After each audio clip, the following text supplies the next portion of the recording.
مَلْمَيِّتُ فِي الْقَبْرِ إِلَّا كَالْغَرِيقِ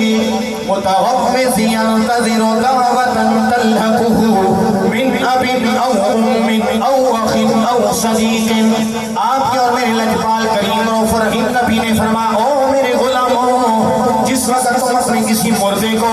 ویرانے قبرستان میں لٹا کے آتے ہو، جس وقت تم اپنے کسی مردے بھائی کو اندھیری کوٹھری قبر کا مہمان بنا کے آتے ہو، اے میرے غلاموں، جس وقت تم اس کو ویرانے قبرستان میں لٹا کر اندھیری کوٹھری میں منو مٹی کے نیچے دفنا کے لوٹ کے آتے ہو، اس کی مثال ایسے ہوتی ہے جس طرح کوئی پانی کے اندر ڈوب رہا ہو، دریا کے اندر ڈوب رہا ہو، سمندر کے اندر ڈوب رہا ہو، پانی کے اندر غوطے کھا رہا ہو، ينتظر، وہ انتظار کر رہا ہوتا ہے کب میرا کوئی محلے دار، کب میرا کوئی رشتہ دار، کب میرا کوئی دوست یار مجھے پانی کے اندر ڈوبتا ہوا دیکھے، آگے اپنا ہاتھ آگے بڑھائے، میری جان کو بچائے۔ تمہارا مردہ بھائی بھی قبر کے اندر لیٹا ہوا انتظار کر رہا ہے، یا رسول اللہ، وہ جو پانی کے اندر ڈوب رہا تھا اس کا انتظار کرنا تو حق بنتا تھا کہ وہ زندگی موت کی جنگ لڑ رہا ہے، زندگی موت کی کشمکش میں ہے، اس کو تو آسرا چاہیے، سہارا چاہیے کہ کوئی آگے بڑھے، میری جان کو بچا لے۔ لیکن آقا جو اس دنیا سے چلا گیا ہے، جو مر چکا ہے، وصال کر چکا ہے، انتقال کر چکا ہے، یا رسول اللہ، جس کو ہم نے قبر کی زینت بنا دیا، جس کو ہم نے قبر کے سپرد کر دیا، جس کو ہم نے ویرانے قبرستان کا مہمان بنا دیا، اس کو قبر کے اندر کس شے کا انتظار ہے؟ نہ اس کو کھانے کی ضرورت، نہ پینے کی ضرورت، نہ گاڑی کی ضرورت، نہ بیلنس کی ضرورت، وہ قبر کے اندر لیٹ کر کس چیز کا، کس شے کا انتظار کر رہا ہے؟ سرکار نے فرمایا، ينتظر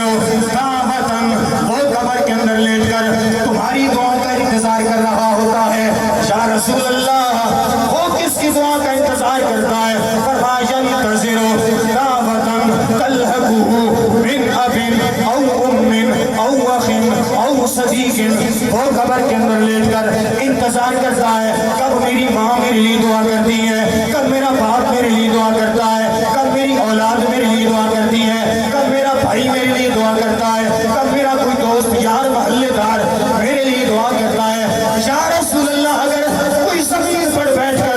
اپنے مرنے والے کے پیچھے جھولی پھیلا لے، اپنے ہاتھوں کو اٹھا لے، اللہ کی بارگاہ میں دعا کرنے لگ جائے تو مرنے والے کو نفع کیا ملتا ہے؟ سرکار نے فرمایا، ان اللہ تعالی عز و جل لیدخل علی اہل القبور من دعاء اہل الارض کامثال الجبال۔ میرے نبی نے فرمایا، میرے غلاموں، جب کوئی زندہ لوگ اپنے مرحومین کے پیچھے بلندی درجات کی دعا کرنے کے لیے بیٹھتے ہیں، جب جھولیاں پھیلا کے بیٹھتے ہیں، جب دعا کرتے ہیں، التماس اور اپیل کرتے ہیں، اللہ زندوں کی دعاؤں کی برکت سے مردوں کی قبروں میں پہاڑوں برابر ثواب پیدا فرما دیتا ہے۔ یا رسول اللہ، اگر دعا کرنے کے لیے اولاد بیٹھ جائے، بیٹا دعا کرنے کے لیے بیٹھ جائے، بیٹی دعا کرنے کے لیے بیٹھ جائے، پھر کون سا نفع ملے گا؟ سرکار نے فرمایا، یہ فرمان مشکوٰۃ شریف کے اندر موجود ہے، لجپال نبی نے فرمایا، ان اللہ تعالی عز و جل یرفع الدرجة للعبد الصالح في الجنة فيقول يا رب أنى لي هذه فيقول باستغفار ولدك لك۔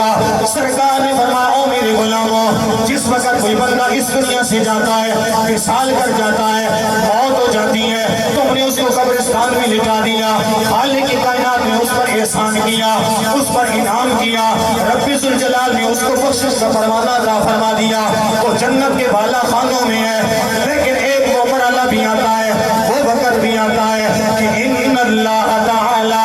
عز و جل یرفع الدرجة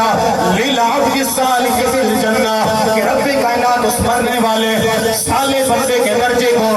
جنت کے اندر بلند فرما دیتا ہے، اور جنت کے اندر جو درجہ بلند ہوتا ہے وہ فٹ دو فٹ کی بات نہیں ہے، بلکہ زمین سے لے کر آسمان تک کی بلندی ہے ایک درجے کی۔ سرکار نے فرمایا، جب مرنے والے صالح بندے کا درجہ جنت میں بلند ہوتا ہے، فَيَقُولُ يَا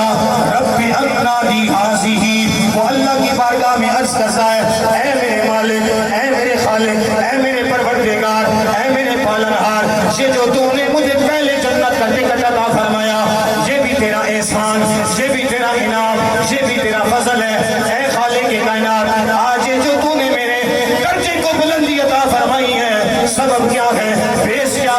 ریزن کیا ہے؟ جواب آتا ہے فَيَقُولُ بِإِسْتِغْفَارِ وَلَدِكَ لَكَ.